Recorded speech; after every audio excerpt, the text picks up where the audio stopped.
Mateus capítulo 5, verso 31 e verso 32. Diz assim a palavra de Deus. Também foi dito: aquele que repudiar sua mulher, dê carta de divórcio. Eu, porém, vos digo: qualquer que repudiar sua mulher, exceto em caso de relações sexuais ilícitas, a expõe a tornar-se adúltera. E aquele que casar com repudiada comete adultério. Senhor, fala conosco, Pai. Abre o nosso entendimento, ilumina o nosso coração, para que possamos compreender as maravilhas da Tua lei. Nós oramos em nome de Jesus. Amém. Amém.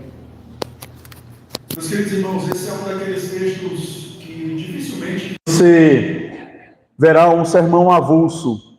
E com isso eu falo por mim mesmo. Como pregador, provavelmente eu não escolheria esse texto, a não ser que fosse uma ocasião muito específica. Geralmente você escolhe outros textos, não é? Mas essa é a bênção de você pregar em série. Você não escolhe textos. E às vezes você precisa passar por textos difíceis como esse, textos desafiadores, especialmente porque a questão do casamento tem se tornado cada vez mais banal no contexto da nossa sociedade e especialmente no contexto da igreja. Infelizmente, não raro nós nos deparamos com irmãos dentro das nossas igrejas que, por qualquer razão, eles começam a considerar o divórcio. Bom, nós estamos aqui na terceira antítese, na qual o Senhor está trazendo a interpretação correta. Eu quero que você volte os seus olhos para o versículo 21, e só para relembrá-lo acerca do padrão que nós percebemos nessa sessão do Sermão da Montanha. Jesus ele vai dizer o seguinte: ouvistes que foi dito aos antigos. Olha o verso 22. Eu, porém, vos digo. E aí você vai para o verso 27, o mesmo padrão. Ouvistes que foi dito. Verso 28, eu, porém, vos digo. Verso 31, também foi dito. Verso 32, eu, porém, vos digo. O que Jesus está fazendo aqui? Ele vai seguir nesse padrão, mas apenas para relembrá-los, uma vez que domingo passado não tivemos pregação nesse texto, apenas para que os irmãos entendam que Jesus não está trazendo coisas novas. Ele está interpretando, ele está dizendo, olha, vocês falam isso, os fariseus têm pregado sobre isso aqui, eles têm ensinado isso, mas deixa eu dar a interpretação correta. É isso que Jesus está fazendo. Jesus não está revogando a lei. É muito importante nós lembrarmos disso. Essa ideia que muitos evangélicos têm propagado nos nossos dias, de que nós não temos qualquer comprometimento com a lei moral do Senhor, ou seja, a lei, os 10 mandamentos, não condiz com aquilo que a Escritura ensina. Veja que no capítulo 5, no verso 17 e 18, Jesus diz, não penseis que vim revogar a lei ou os profetas. Não vim para revogar, vim para cumprir. Porque em verdade vos digo, até que o céu e a terra passem, nenhum i ou tio jamais passará da lei, até que tudo se cumpra. Jesus não veio para dizer, olha, a lei não vale de mais nada, agora a gente vive a era da graça, como muitos têm propagado. Não, Jesus, ele está dando a interpretação correta da lei. Entenda, a salvação, ela não é por meio da lei. A lei nunca foi o fundamento da salvação, seja no contexto do Antigo Testamento e no contexto do Novo Testamento. Nós temos pregado nos 10 mandamentos pela manhã, e eu faço sempre questão de ler o prefácio, porque o prefácio nos lembra que primeiro Deus nos liberta, depois Deus nos chama a responsabilidade de obediência. O que ele vai dizer no prefácio? Só para a gente relembrar. Eu sou o Senhor, teu Deus, que te tirei da terra do Egito, da casa da servidão. Então Jesus não veio para dizer, olha gente, agora a partir da minha chegada, do meu ministério, a lei não existe mais. Não, eu não vim revogar a lei, eu vim cumprir. E o que ele está fazendo aqui nesse momento, irmãos, é ensinando o real sentido da lei, o espírito da lei. Porque naquela época, o que estava acontecendo? Os fariseus, eles tinham uma interpretação errada da lei e eles propagavam essa interpretação equivocada como uma norma. Por isso que no verso 19 do capítulo 5, Jesus diz as seguintes palavras, olha aí o verso 19 do capítulo 5, aquele, pois, que violar um destes mandamentos, posto que dos menores, e assim ensinar aos homens, será considerado o mínimo no reino dos céus. Aquele, porém, que os observar e ensinar, esse será considerado grande no reino dos céus. Diante dessa breve introdução, eu te convido a pensar comigo nessa noite sobre o tema Deus diz como você deve ver o casamento e o divórcio. Mais uma vez, Deus diz como você deve ver o casamento e o divórcio. E nós vamos então para o verso 31. Olha para o verso 31 mais uma vez. Aqui nós vamos nos deparar com o ensino dos fariseus. Também foi dito, aquele que repudiar sua mulher, dê-lhe carta de divórcio. E é importante, irmãos, destacar aqui uma questão que, claro, numa leitura você não vai compreender, a não ser que você pesquise o contexto. Os fariseus, eles eram divididos nesse assunto. Existia, obviamente, uma interpretação majoritária, ou seja, uma interpretação que era assimilada pela maioria dos fariseus, mas os fariseus, eles eram divididos por conta de uma interpretação acerca do que diz Deuteronômio 24. E nós precisaremos ir para lá. Deuteronômio 24, do versículo 1 ao versículo 4, diz assim: se um homem tomar uma mulher e se casar com ela, e se ela não for agradável aos seus olhos, por ter ele achado coisa indecente nela, e se ele lhe lavrar um termo de divórcio e lhe der na mão e a despedir de casa, e se ela saindo da sua casa for e se casar com outro homem, e se este a aborrecer e lhe lavrar termo de divórcio e lhe der na mão e a despedir da sua casa, ou se este último homem que a tomou para si por mulher vier a morrer, então seu primeiro marido, que a despediu, não poderá tornar a desposá-la para que seja sua mulher, depois que foi contaminada, pois é abominação perante o Senhor. Assim não farás pecar a terra que o Senhor teu Deus te dá por herança. Especificamente, o problema estava no versículo 1, com a expressão indecente, ou com a seguinte frase: por ter ele achado coisa indecente nela. Eles eram divididos quanto a essa questão. E aí você tinha basicamente duas escolas. Você tinha primeiro a escola do mestre Shammai, que entendia que essa expressão indecente em Deuteronômio 24:1 era o equivalente a adultério. Então, essa escola olhava para o versículo 1 e entendia: olha, está vendo? O casamento ele só pode chegar ao fim se houver adultério. E isso pode trazer para nós uma certa perspectiva assim, mas não é isso que Jesus está falando? A interpretação do mestre Shammai, do versículo 1 de Deuteronômio 24, ela está equivocada. Por que ela está equivocada? Porque se Moisés estivesse falando sobre adultério ali, o adultério, no contexto da antiga aliança, era passivo de morte. Alguém que era pego em adultério era apedrejado.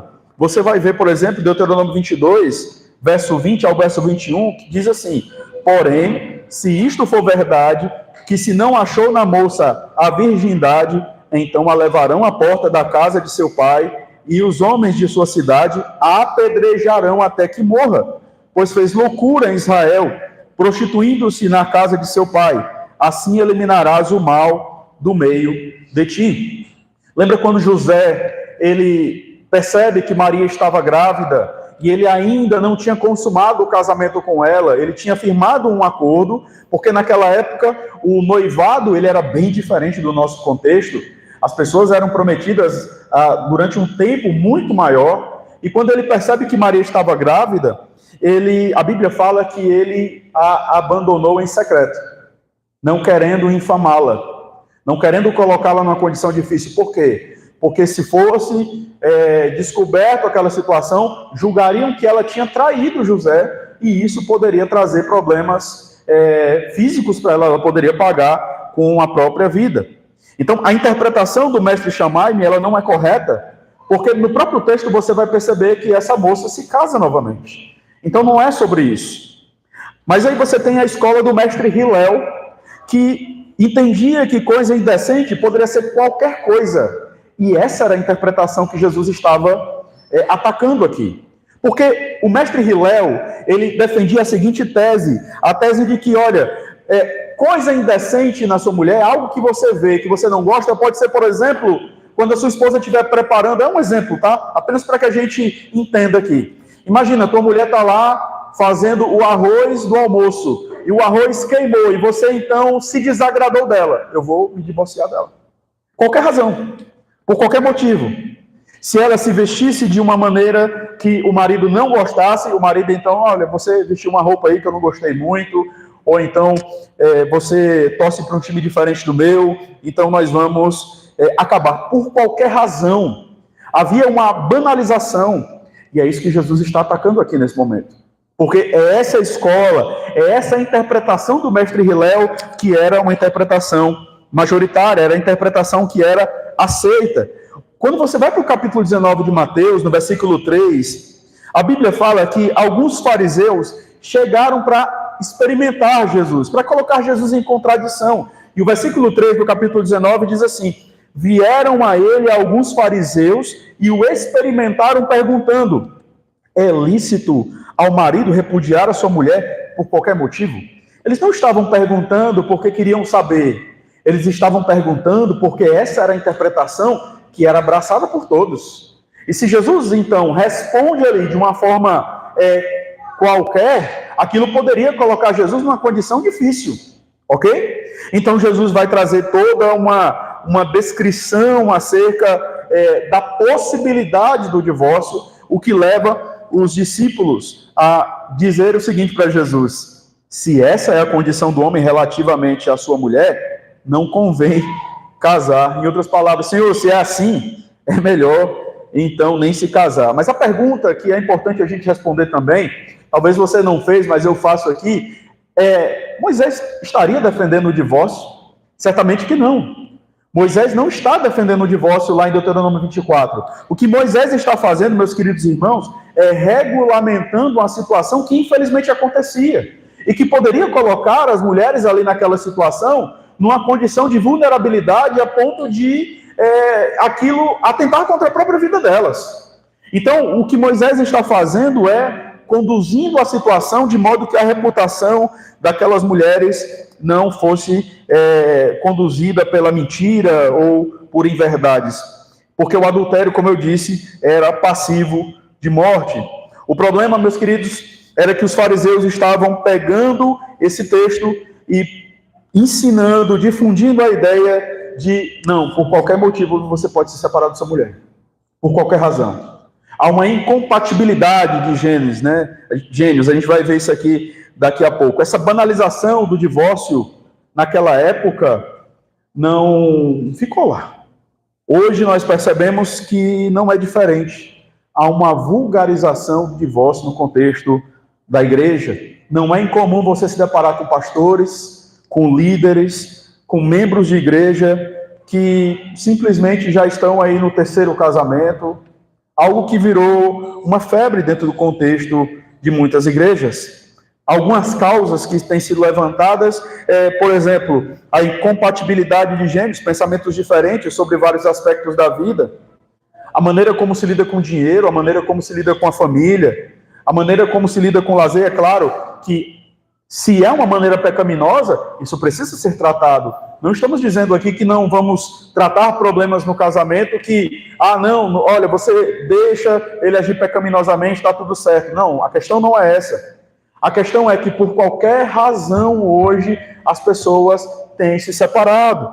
Expectativas frustradas, por exemplo, expectativas fictícias, né? Até o título do livro que nós vamos estudar com os casais da nossa igreja, tem sido também uma razão pela qual muitos têm se separado. A pessoa que muitas vezes entra no contexto conjugal, matrimonial, com uma série de expectativas na mente, com uma série de idealizações que não condizem com a realidade e muitas vezes se depara com a realidade do casamento, que é uma bênção, tá, irmãos? Quero deixar claro aqui para quem ainda não casou, o casamento é uma bênção, mas é a união entre dois pecadores. Não podemos perder isso de vista. Então as pessoas se separam, promessas não cumpridas, e há outras. Eu já me deparei, por exemplo, com uma situação quando o indivíduo ele deixou a mulher porque a mulher não queria deixá-lo fazer aula de dança. Então o homem, eu vou me separar da minha mulher porque eu quero fazer aula de dança. A gente se depara com cada coisa, né? Então são situações assim, nenhuma dessas causas são causas bíblicas. O que Deus pensa a respeito do casamento e do divórcio? Olha o verso 32, por favor. Eu, porém, vos digo, qualquer que repudiar sua mulher, exceto em caso de relações sexuais ilícitas, a expõe a tornar-se adúltera. E aquele que casar com a repudiada comete adultério. Não dá para a gente olhar para o verso 31 e verso 32 desconectado do capítulo 19. Por isso eu peço que você olhe para o capítulo 19. Nós estamos tratando de um assunto um tanto espinhoso. É importante que você acompanhe aqui o raciocínio. Olha o capítulo 19, por favor. Olha a partir do versículo 3 até o versículo 10. Por que nós vamos mencionar esse texto? Porque o que Jesus está fazendo aqui no verso 31 e 32 é uma espécie de sumário daquilo que ele vai desenvolver no capítulo 19, do verso 3 ao verso 10. Vieram a ele alguns fariseus e o experimentavam perguntando: é lícito ao marido repudiar a sua mulher por qualquer motivo? Então respondeu ele: não tendes lido que o Criador desde o princípio os fez homem e mulher, e que disse: por esta causa deixará o homem pai e mãe e se unirá à sua mulher, tornando-se os dois uma só carne. De modo que já não são mais dois, porém uma só carne. Portanto, o que Deus ajuntou, não separe o homem. Replicaram-lhe: por que mandou então Moisés dar carta de divórcio e repudiar? Respondeu-lhe Jesus: por causa da dureza do vosso coração, é que Moisés vos permitiu repudiar a vossa mulher. Entretanto, não foi assim desde o princípio. Eu, porém, vos digo: quem repudiar sua mulher, não sendo por causa de relações sexuais ilícitas, e casar com outra, comete adultério. E o que casar com a repudiada, comete adultério. Disseram-lhe os discípulos: se essa é a condição do homem relativamente à sua mulher, não convém casar. Não convém casar. O que podemos aprender aqui a respeito da visão de Deus, do casamento e divórcio? Como ele quer que você e eu vejamos este aspecto? Primeiro, o casamento é uma união indissolúvel. Quando ele traz aqui o texto de Gênesis capítulo 2, versículo 24, ele está nos mostrando, olha aí o verso 6 do capítulo 19, de modo que já não são mais dois, porém uma só carne, portanto o que Deus ajuntou, não o separe o homem. O casamento precisa ser visto com seriedade, porque o casamento é a união promovida pelo Senhor Deus entre um homem e uma mulher. Essa instituição do Senhor, o casamento, não é apenas uma instituição para os crentes, é uma instituição universal. Nós percebemos isso. É claro que nós entendemos que os crentes em Cristo Jesus, eles podem refletir essa ilustração entre Cristo e a igreja. Mas Deus estabeleceu o casamento para a humanidade, e o que esse texto nos mostra de uma forma implícita, e que nós veremos de uma forma ainda mais clara em outros textos, é que Deus odeia o divórcio, irmãos. Deus odeia o divórcio, e nós devemos também odiá-lo. Odiar o divórcio. Malaquias 2,16 diz assim: porque o Senhor Deus de Israel diz que odeia o repúdio, que odeia o divórcio, e também aquele que cobre de violência as suas vestes, diz o Senhor dos Exércitos. Portanto, cuidai de vós mesmos e não sejais infiéis. Perceba a seriedade disso. Paulo, inspirado pelo Espírito Santo, lá em 1 Coríntios 7:39, ele diz que a mulher está ligada enquanto vive o marido. Contudo, se falecer o marido, fica livre para casar com quem quiser, mas somente no Senhor. Então perceba, o casamento é uma união indissolúvel. Ah, pastor, mas eu não estou mais amando. Ah, mas eu não sinto mais aquele arrepio. Ah, mas a química acabou. O casamento é uma decisão, é um pacto que nós firmamos com o nosso Deus. E devemos levar esse pacto até o fim. A não ser que haja uma cláusula bíblica, uma situação propícia, que nós vamos ver daqui a pouco. Aqueles que se divorciam sem um motivo bíblico e se casam, cometem adultério. É isso que o texto está mostrando. Mateus 5,32, eu, porém, vos digo, qualquer que repudiar sua mulher, exceto em caso de relações sexuais ilícitas, a expõe a tornar-se adúltera, e aquele que casar com a repudiada, comete adultério. E por que Jesus fala sobre o homem que se casa com a mulher repudiada, porque era pressuposto, a mulher, ao ser repudiada, ela ia se casar com outra pessoa de modo inadvertido. Mas eu quero chamar a sua atenção para o verso 9. Quem repudiar sua mulher, não sendo por causa de relações sexuais ilícitas, e casar com outra, comete adultério. Nesse ponto aqui, meus queridos irmãos, o que nós percebemos, o que nós aprendemos, é que somente relações sexuais ilícitas se constituem numa possibilidade de divórcio. Se constitui na possibilidade de divórcio. Veja, essa é a cláusula que Jesus está abrindo aqui. E existe uma outra? Eu creio que sim. No contexto reformado, não há uma unanimidade nesse aspecto, a gente precisa admitir isso, mas majoritariamente nós também compreendemos que a deserção irremediada, o que é isso? O que é a deserção irremediada? É simplesmente o homem ou a mulher que olha para o cônjuge e diz: eu não te amo mais e a partir de hoje eu estou saindo de casa. E a pessoa tenta de todas as formas reaver o seu casamento, restaurar o seu casamento, mas o outro não quer mais. Isso acontece. Talvez você já viu situações assim. A pessoa simplesmente não quer, e não quer mesmo, e você tenta de todas as formas, de todas as maneiras, trazer aquela pessoa pelos preceitos da palavra de Deus, e a pessoa simplesmente não quer. Olha o que diz 1 Coríntios 7, versículo 10 e 11. Ora, aos casados ordeno não eu, mas o Senhor, que a mulher não se separe do marido. Se, porém, ela vier a separar-se, que não se case, ou que se reconcilie com seu marido, e que o marido não se aparte de sua mulher. Olha o verso 15. Mas se o descrente quiser apartar-se, que se aparte. Em tais casos, não fica sujeito à servidão nem o irmão, nem a irmã. Deus vos tem chamado à paz. Deus está afirmando, meus queridos irmãos, que nem as diferenças de credo pode ser razão para a separação. Veja, a Bíblia não está aqui defendendo o julgo desigual, mas a Bíblia está falando aqui em casos onde pessoas casadas, uma delas conhece o Evangelho, e aí agora? Pastor, porque eu conheci o Evangelho, minha esposa não conheceu, ou eu conheci o Evangelho, meu marido não conheceu, então eu vou me separar dele. Isso não é razão. Mas o que Paulo está mostrando aqui é, se o marido descrente ou a esposa descrente quer abandonar o cônjuge, quer abençoar o casamento, Deus está dizendo: eu não chamei vocês à escravidão. Eu chamei vocês a uma relação de paz.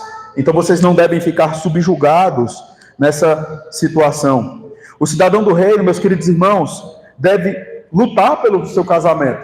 E esse é um ponto que a gente precisa considerar com bastante atenção. Porque algumas pessoas olham para esse texto e elas pensam o seguinte: olha, o meu cônjuge me traiu, então agora eu tenho uma porta aberta para me separar. Calma, não é isso que o texto está dizendo. Não é isso que o texto está dizendo. Você precisa entender esse texto à luz daquilo que foi mencionado lá em Mateus capítulo 19, por causa da dureza do coração. Então, o que Jesus está nos mostrando aqui, e que ele vai mostrar de modo mais claro no capítulo 19, é que o divórcio não pode ser a primeira opção numa situação de adultério. Mas quando há uma conduta de adultério irremediável, aí o divórcio se torna uma possibilidade. Você entende a diferença? Você entende a diferença numa situação pontual? Aí você vai dizer: mas pastor, é porque não foi com o senhor. Não importa, é o que a Escritura está mostrando para nós. Porque nós precisamos, irmãos, entender o versículo 31 e 32 à luz das bem-aventuranças. E o que as bem-aventuranças vão dizer para nós? Bem-aventurados os misericordiosos, porque alcançarão misericórdia. O que vai dizer o versículo 9? Bem-aventurados os pacificadores, porque serão chamados filhos de Deus. Mas pastor, o meu marido, ele não tem jeito, ele tem me traído repetidamente, nós tentamos tratá-lo. E aí, pastor, o que é que eu faço? Todas as vezes eu perdoo e ele volta a fazer a mesma coisa.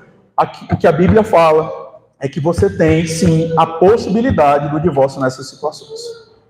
A possibilidade. Porque a gente vai lá para nós vamos lá para Romanos capítulo 12, que mencionamos hoje pela manhã. O que a Bíblia diz lá? No que depender de vós, tem de paz com todos os homens. O seu marido não quer ter paz com você. Se ele é um adúltero, se ele tem o adultério como um hábito, Deus, ele abre essa possibilidade.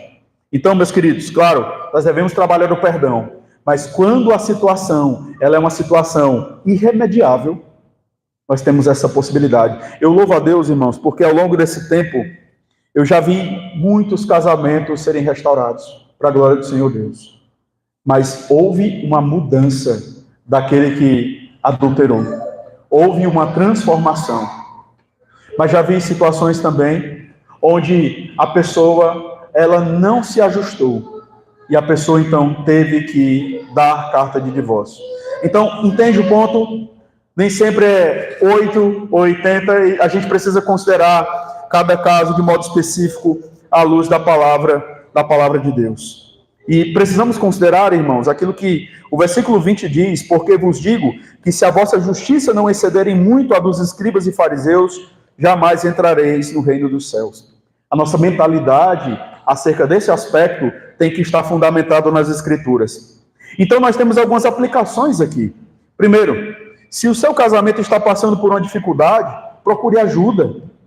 Procure o pastor, procure os presbíteros da igreja. E abra o seu coração para o remédio que é a palavra de Deus. Casamentos passam por crises. Casamentos passam por dificuldades. O adultério, ele é a ponta do iceberg. Até chegar nesse ponto, houveram muitas coisas. Muitas concessões foram abertas. Muitos padrões de pensamento e de conduta foram aceitos e não olhados de modo crítico pela palavra de Deus, e culminou nessa situação. Se há divergências, se há dificuldades, e essas divergências não conseguem ser sanadas por vocês, não há nenhum demérito de dizer: pastor, estou precisando de ajuda. Não há nenhum problema quanto a isso. Nós passamos por dificuldades, mas muitos só procuram ajuda na prorrogação do segundo tempo. E aí é muito mais difícil, se torna muito mais dramático uma caminhada. Deus pode fazer todas as coisas, Ele pode restaurar casamentos quebrados. Se Ele foi poderoso para ressuscitar pessoas, Ele pode ressuscitar no casamento. Não perca a esperança. Invista em seu casamento, invista em sua esposa, invista no seu marido. Ame o seu cônjuge.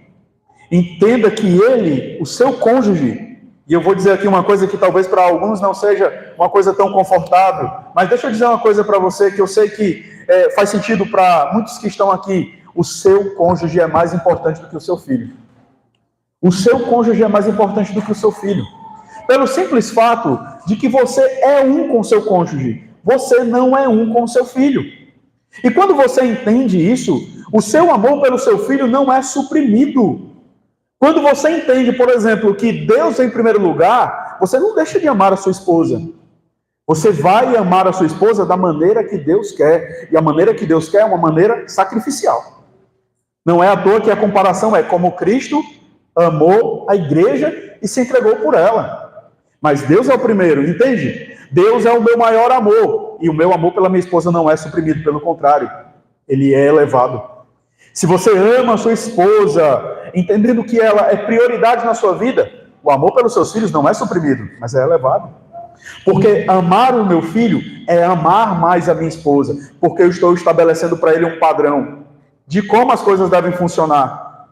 O que acontece em muitos casamentos, irmãos, quando o cônjuge, ele coloca os filhos em primeiro lugar, acima do seu cônjuge, acima do seu marido, acima da sua esposa, esse casamento, ele vai trazer crises, ele vai ter crises. Isso é inevitável. Inevitável. Os nossos filhos, um dia, eles vão sair de casa. E você vai continuar com a sua esposa. Então, reforme isso na sua vida. Auxiliado pelo Espírito Santo de Deus, mude isso. O puritano Matthew Henry certa vez disse: os filhos de um homem são pedaços dele, mas a esposa é ele próprio. Não abra mão de ter tempo com o seu cônjuge. Não abra mão. Não abra mão. Vai chegar o dia. É porque a gente ainda está com um filho bem pequenininho, né? Mas falei para a esposa: vou te levar na hamburgueria tal, no lugar tal. Aí os meninos ouvem no carro: e eu? Vai ficar na avó. Vai com a gente não. Mas por quê? Porque eu vou sair, eu e minha namorada. E vai ter um dia que você vai ter sua esposa, você vai ter o seu marido, e o João vai ter a esposa dele, e vocês vão sair, e a gente sai às vezes junto, mas tem dia, filhos, que vai ser só eu e a mãe de vocês. E eles têm que entender isso. Eles têm que entender essa prioridade. Isso é amor pelos filhos. Atente para os deveres exigidos no 7º mandamento. O mandamento que nos fala, não adulterarás. A pergunta 138 do Catecismo Maior: quais são os deveres exigidos no 7º mandamento? A castidade do corpo, mente, sentimentos, palavras e comportamentos. Preservar a castidade em nós mesmos e nos outros. A vigilância sobre os olhos e todos os demais sentidos. Ser temperante, buscar a companhia de pessoas castas, vestir-se recatadamente. O casamento dos que não têm o dom da continência, o amor conjugal, a coabitação, o labor diligente em nossas vocações, o repelir todas as ocasiões de impureza e resistir às suas tentações.